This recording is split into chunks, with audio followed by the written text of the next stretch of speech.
Well, hello, everybody. Welcome back to Every Man Has a Story. I've got my friend David with me today, and David stopped over. We had a nice Thanksgiving together, and he was at my reception. We just got out of the ocean, doing our exercises. And how far do you think we swam? How many kilometers? Floated or swam? Well, you know. Well, swam at least 0.1. I count as the water's going by you with the current. And we're resisting it. We're resisting that it. counts as swimming. Yeah, because we are resisting the current. Yeah. Or Because trying it's not to. the same water, so it's almost like swimming. I mean, I feel a little sore. But anyway, we were just going to talk about normal stuff. The other night you were over here, and I don't know how we got into it. We're talking about nuclear reactors of all things. And you said something about this new technology that actually uses spent fuel. It can, yes. Can you tell me about that, because I forget? Well, basically it's liquid salt reactor, where the liquid salt is used as both a coolant and a moderator, but the fuel is dissolved into the liquid salt. And it can use many different things as fuel, including spent fuel, which still contains uranium, in many cases plutonium, and various other radioactive byproducts of fission, many of which can be transmuted into something different, something that has a shorter half-life. Well, that sounds like it would solve a big problem with all this nuclear waste. And that is one of the advantages of it. I mean, it has many advantages actually, not just that. You know, the standard reactor that most people are used to, like the one where there was the accident at 3 Mile Island, and also the ones in Fukushima, they're so-called pressurized water reactors. That's the design, and in that case you have water circulating, which is moderating the neutron flux. You have to in many designs you want to slow down the neutrons so they'll interact, and so in those designs you have enriched uranium and water, regular water, as the moderator, which slows down the neutrons, right? And but you have to use enriched uranium in that case, all right? So the Canadians, who didn't want to have to go through the enrichment, they have a pressurized water reactor design that just uses naturally occurring uranium, which is only 0.7% U-238, and the rest is 238 is the most of it, and the fissile is only 0.7%, which is 235. is this American Which you technology can make bombs, or Canadian bombs technology? out of. Who's got it? Well, I mean, a lot of different countries have different designs, but those are two approaches to so-called pressurized water. One uses regular water and has to have enriched uranium. The Canadians didn't want to have an enrichment regime. They didn't want to deal with bomb grade uranium. You know, you enrich it up to like 5 or to 10%, 235, which is the fissile material. 238 is what's called fertile. It can be turned into fissile. In other words, it doesn't split, doesn't cause a chain reaction. So anyway, those are the common designs. That's what we're used to. Pressurized water with a big containment, all the pressure, something goes wrong, like in the case of 3 Mile Island and in the case of Fukushima, you expose the core, even though they dropped the control rods, which stopped the reaction, you have all this residual heat still circulating. You expose the core, and then water at a certain temperature, about 3,000 degrees Fahrenheit, disassociates. Now you have hydrogen, and all of us can remember when the tops blew off those Fukushima reactors. That was a result of the hydrogen, the disassociation of water just based on the temperature, okay? And Chernobyl's another story. But it's a lot of detail and probably fairly boring. You can get it better on YouTube. But the point of these reactors, this is the reactor that they had in Oak Ridge. They called it a breeder reactor, okay? So this was based on liquid salt, okay? And using thorium as opposed to uranium or plutonium, using thorium as the primary fuel, okay? So you have this hot salt Now you add thorium. You cannot start a reaction with thorium. All right, so you have to seed it with something. And the best thing to seed it with is uranium-233, which is also a fissile. And America has a stockpile of that. Or you can start it out with uranium or plutonium from spent fuel. In the process, within a pressurized water reactor, these are they use what are called thermal neutrons. So fairly slow-moving, fairly low-energy neutrons. Okay, the fuel rods are being struck by neutrons, and it's turning the uranium into plutonium. Okay, so you end up with this spent fuel rods. If you reprocess it, you end up with plutonium, which is very easy to make bombs out of. You only need 6 pounds to make a nuclear weapon. All right. So these other reactors, they don't create plutonium. They cause it to split, to be turned into something else.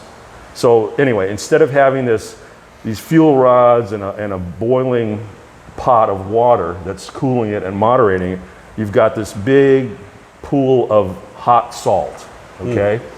And it's not pressurized. It's both the fuel source and the coolant, okay? And then if you have a problem, and then you have a separate loop through there that's taking the heat out to run the generator, and you have a heat exchanger, right? And if there's an accident and the power gets killed, they have a design like they've got a frozen plug. There's two things that make them much safer. One is they have a frozen plug of this salt at the bottom, and if the power goes off, the plug melts and the salt just goes down into tanks and is separated out so that it can't have an accident. That's number one. Number two is, as the salt gets too hot, it separates the fission materials in the salt through expansion. They move further apart, and the reaction stops. Okay, so there's a feedback loop, but it's in the safety direction, as opposed to the unsafe directions. In other reactors, the hotter it gets, the more dangerous it gets. So what happens in a boiling water reactor or a pressurized water reactor, if you lose the coolant, if it boils off, for example, you're not moderating the neutrons anymore. Right. And anyway. So anyway, I don't know if I answered your question. You did, but you think, is it going to be the future, you think? Yeah, it is. And the Chinese are just about to fire up a really small experimental one. America did all the research in the 60s, okay? Really? It goes that far back? Yeah. The first. Why haven't they used it before? Why this till 50 years later? Well, because it doesn't breed plutonium. Oh. And so because the atomic. You're saying they want the plutonium for the bombs? Yeah, the atomic energy. Do we have enough of that already? Well, you're going back to the 60s, right? Oh, right, okay. You asked me about then.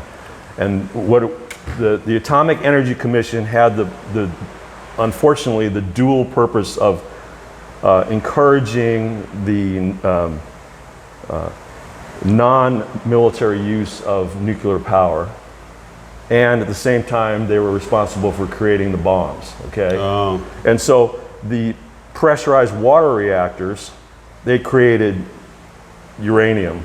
The enrichment process is the same enrichment process you use to create bomb grade uranium. Okay, so you gotta have a higher percentage of uranium-235 if you want to have a bomb. Okay, so that's the same process that you would enrich to be used in a pressurized water reactor. Right. Okay, so that made those things in common, and also you get plutonium out of if you reprocess the spent fuel rods in a pressurized water reactor, you end up with plutonium, which is also good for making bombs. It also, I think you create tritium also, which is also good for making thermonuclear bombs. Well, this new technology, not necessarily new, but this technology, is this something that would be okay for a country like Iran to have, or could they still do bad things with it? It would be okay. Yeah. You wouldn't be crazy with them getting the the fission material needed to like spark it off, right? You got to kind of set it off. Oh, I see. Like So you a set it off. primer. Yeah, because thorium is fertile, in other words, can be converted into a fissionable material, right? You have to start out with something fissionable. So once you start the neutrons bouncing around, I think the thorium turns into neptunium or something, and then it turns into uranium-233 after that, or 235, one of those. So there's, the nuclear chemistry, or whatever you want to call it, is very complicated. Sounds like it. And you can look it up online. They explain how these different things go into different things, right? Well, you know, they keep talking about, you know, energy prices going up here in the Philippines. Energy, I think, is more expensive than America. And we've got, you know, thermal, you know, like from the volcanoes and stuff, you know, hydrothermal, which you think would be really cheap, but apparently it's not because prices are high here. And in China now, they're having rolling blackouts and brownouts, kind of like what we have here in the Philippines. And those are coal-powered plants. Right. And the problem there, I guess, is this dispute they're having with Australia over getting coal. That's one of their issues. But so where do you see it going? Well, no, I think when people get over, you know, because nuclear fell from favor mainly over 3 Mile Island, over fear of some accident, and nuclear has proven to be extremely safe. It doesn't create carbon. If you think that's a problem, if you think CO2 is a problem, you got to go into nuclear. That's really the only way to go, other than solar panels. That's good too, but you got to have something has got to give you the base load when the wind's not blowing and the sun's not in the sky. You can only get by so long on battery backup power. And yeah, they are going to bring it back, and there are many interesting designs. There's a company called Thorcom, which has I think it's a liquid, a thorium-based design where they're going to use shipbuilding techniques to try to make a modular. And this is another idea, which is called small modular reactor. Where the idea is, instead of every single reactor being built on site, taking 10 years and billions of dollars, and each design being different, you build at least the most important components in a factory, you mass produce them, then you truck the parts on site, or you've poured the concrete for the foundation and you install them. And the idea there is basically you have a smaller vessel, and you know, for the standard 1 megawatt power plant, you can't take it on a regular road. So these would be about 1/3 the size, the power generation, and you just load them up and you put them in like a battery. You have like 3 or 6 or 12 of these individual reactor setups. So you have the core, the cooling, the steam generator, whatever. Drop them in these slots, and then as they get old, you know, as they need to be refreshed, you pull one out, you put a fresh one in, you reprocess it. Sounds like a much better plan. It is. I've heard a lot about the grid in America is vulnerable. Like if there was ever an EMT or something went wrong with the grid, like, you know, California, places that could be out without power for months and months. They say if there was ever an EMT attack by another country where literally, say, electricity was shut off in America for, say, 6 months, they say millions of people would die. Yeah, no doubt. But you think about, we didn't even have electricity 150 years ago, and everybody was just fine. And now you take away something that didn't even exist a couple hundred years ago, and all these people would die. But people weren't massed up in cities. Yeah. Okay, cities, you got to truck everything in, right? You got to pump the water in, you got to bring the food in on trucks or trains or planes. So if everybody's living rural, I disagree. in a rural setting. There were cities. There was Paris and London and Rome, and people living in cities, and they were fine. They didn't have electricity.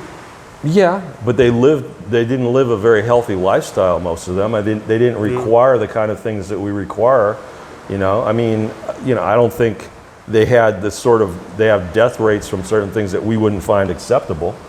I mean, I think it's, they're saying like we're much more vulnerable. Die. Yeah, they would. Millions of people would die we're because softer. Millions of people are dependent on drugs, they're dependent on who knows what. They're dependent on therapy. Yeah, that's a good thing. There's people that take medication, like myself. I take heart medicine, and if I didn't have it, I would probably die. And that's probably true with other people too. Like they're on certain medication, like diabetics, for example. That if they didn't have their insulin, which has to be refrigerated, They would die. I mean, you know, if we, I guess we could all go back to beans and rice, and I don't know, but I mean, I think it would be that you would have chaos, and the chaos would cause a lot of death, and you'd have a lot of criminality, and you have a lot of problems. The thing with an EMP, which I think we're all vulnerable to, and there's been very little hardening of the electrical system. Explain what that is real quick, because a lot of people don't know. It's basically an atomic bomb dropped off in the atmosphere, right? Yeah, which gives out a tremendous pulse of energy, electromagnetic energy, which fries your electronics just as if a lightning bolt had struck your house and you didn't have any sort of shielding or grounding. Now, what would the radius be for something like that? Say they did one like over. If they did it right, a big enough one, it would take 3 bombs to do it over the United States if they were at the right altitude and the right size. That's it. 3. That's it. Wow.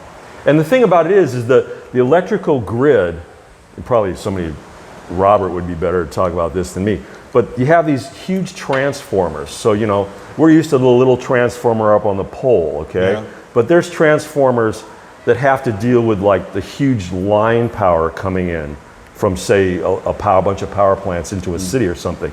And they're huge. And they're complicated, apparently.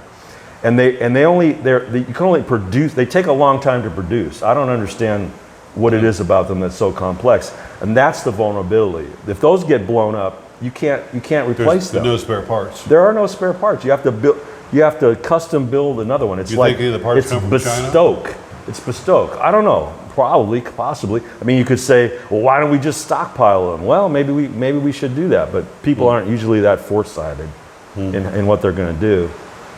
So there's a vulnerability there.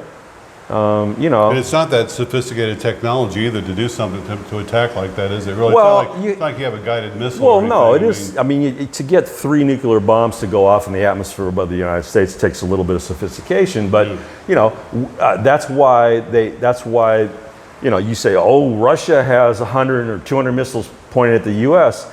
and the United States only has 10 or 15 interceptors of questionable value, by the way. And you say, yeah, okay, but what if Kim Jong, whatever his name is, Un or whatever, wants to screw up the United States and fire a couple missiles? Well, that's what he would do. Okay, he wouldn't be trying to kill millions of Americans, take out the cities. Just take out the electrical grid. That's all you have to do. The rest is going to take care of itself. I can guarantee you. I mean, how long? Think of the blackouts in like Chicago or New York. Does anybody remember the kind of chaos on the streets and the kind of mayhem that was created by those, right? No, I do. And how long were those for? 5 or 10 days or something, the worst ones? I remember back in the 60s, the same thing was happening. I don't remember, I'm thinking like mid-60s, whenever the one that I remember as a child, but at the same time, there were the race riots going on. I remember it was all kind of simultaneously. Related, yeah. I don't know if it was related or not, but it happened the same time period. And I remember that, the blackout, because it made it just that much more scary, you know, that all this stuff was going on. Well, remember that there was a pretty substantial and long blackout I believe in New York at one point. Yeah. And you know, just imagine, okay, imagine if it's for a week, okay? You know, the elevators don't work. I mean, if you're an able-bodied young guy, you think, okay, I can walk down the stairs. There's a lot of old people living in New York on high floors, okay? Now the water doesn't get pumped. The sewage doesn't get pumped. Well, there's no air either. Like a high-rise building, you cut off the air conditioning. You can't open the window. You can't breathe in there. But I mean, and what happens is, long before you have, you know, actual no more food, you have people panicking. You have people hoarding. You have people breaking into stores. You see that whenever there's a breakdown of order during any of these riots that we've had in America, anywhere else. Now you spread that across the country, okay? If I'm living in Nebraska on a farm and I've got chickens and cows and vegetables growing and whatever, I'm not worried, right? If I'm in a dense city, you won't even be able to get out of the city. And so I don't think, it's hard to compare the modern density with what there was in the past when they didn't have power generally and they got along just fine. I think all they need is like 3 nuclear weapons, not necessarily big ones. They could put them on an airplane that doesn't even have, it could be a drone basically and fly in and blow up. Well, that would be a little bit challenging, but if you don't worry about covering the center of the United States, which, you know, some of us that used to live on the coast don't think there's anything much there anyway, but there is. But if you just wanted to do the West Coast and Chicago. the East Coast, you just send a container. I mean, containers are coming in from China and all over the world all the time. You put a 10 megaton nuke in a couple of containers in a couple of ports, and they go off. Now, And I thought they had to be at altitude. well, yeah, to get a really good EMT effect. It's got to be like a. Well, like you could launch a pretty good missile out of a 40-foot container, by the way. So that would be a way to do it. But yeah, for the really good EMP, you need to get it up into the atmosphere. But in any case, you could do enough destruction, even if all you were able to do. Well, the Chinese they have really nice. They have some pretty good submarines now. The Russians have some pretty good submarines. I'm sure the North Koreans are working on some submarines.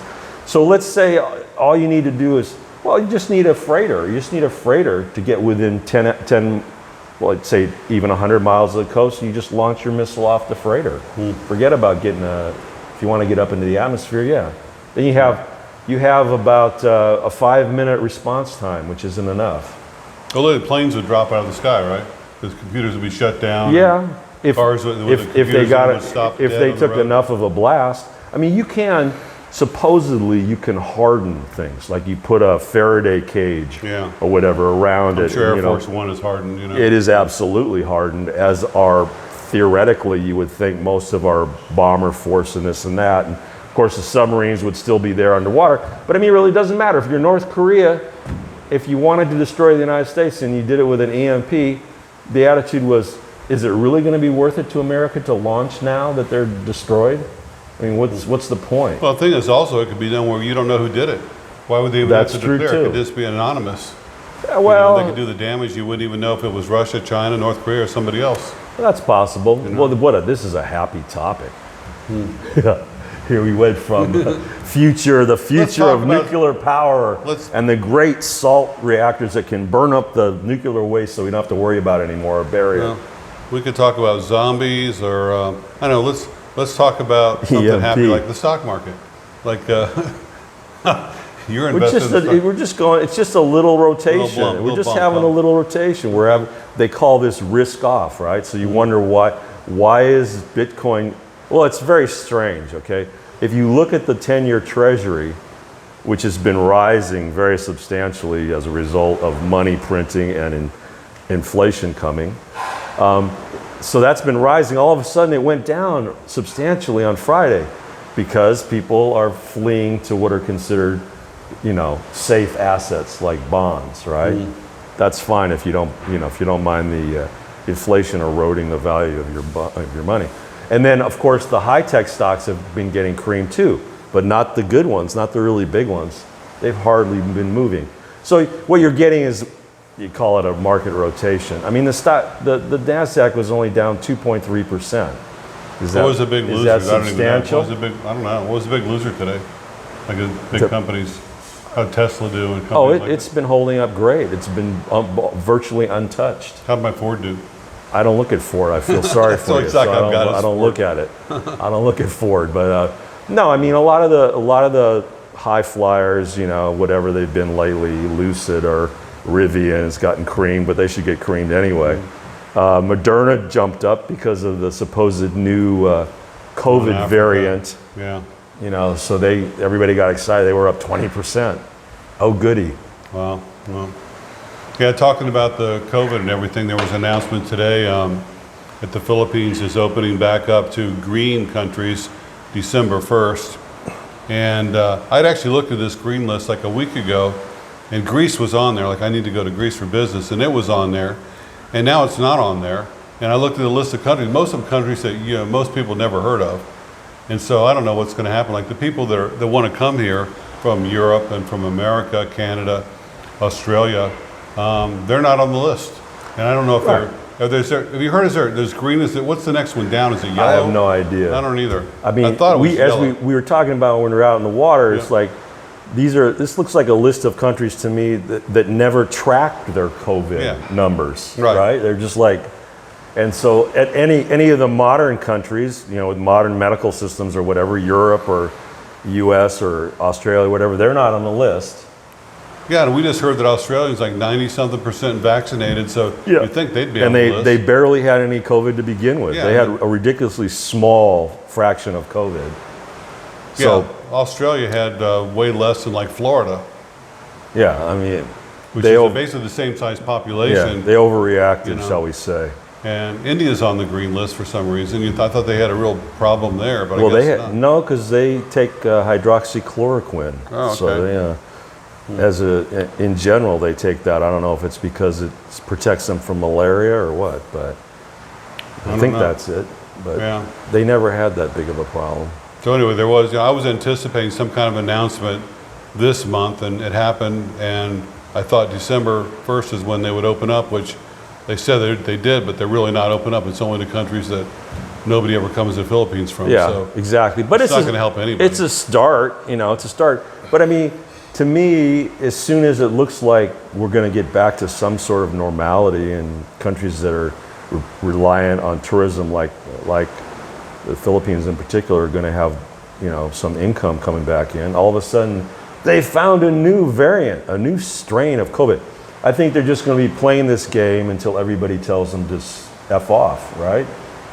I mean, sooner or later, you take the vaccine, it gets you nothing. They say, oh, or if you've had COVID, that doesn't count. You still have to get the vaccine. You got to show your card, and then you start having all these cases of people getting it again after having the vaccine, and then the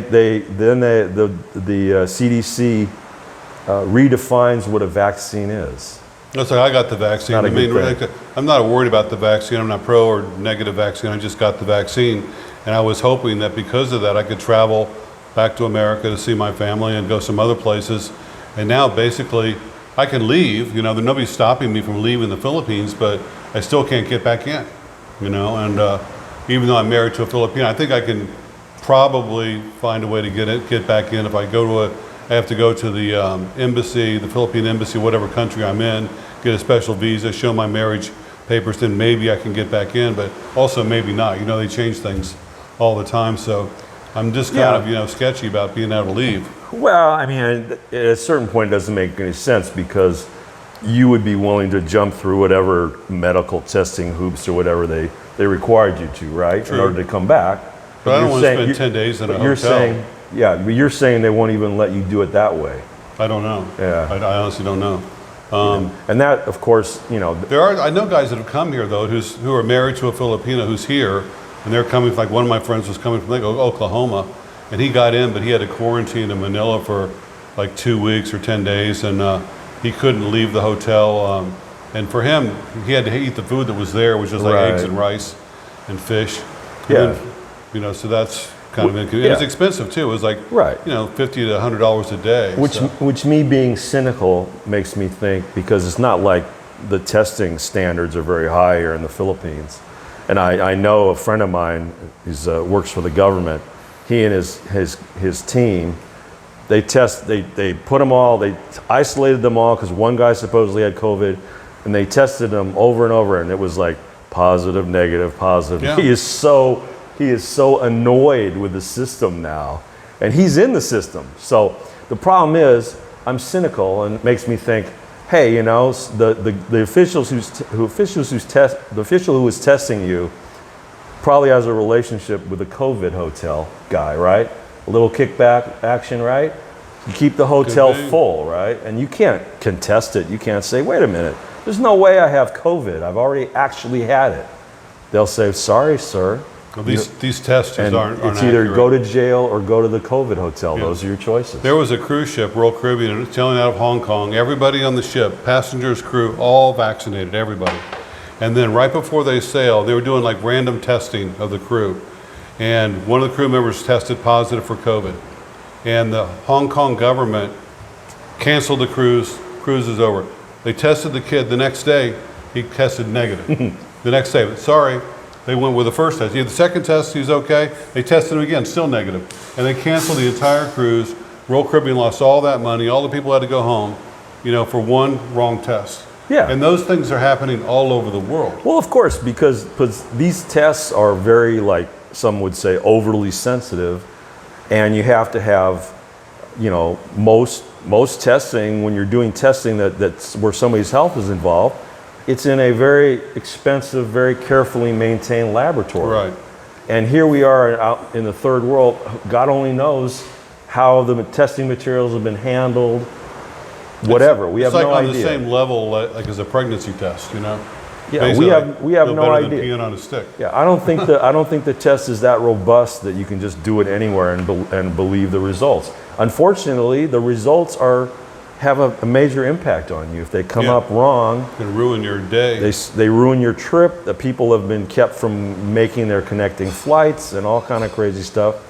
It's one thing when you take that one person that got the positive test off the ship, but when you cancel everybody's cruise, right? Well, they're Jesus. acting like this thing is some sort of a unbelievable like bubonic plague or something, worse. where everybody's going to die. This is the first time in history where quarantine has been meant you take healthy people and separate them from everybody else.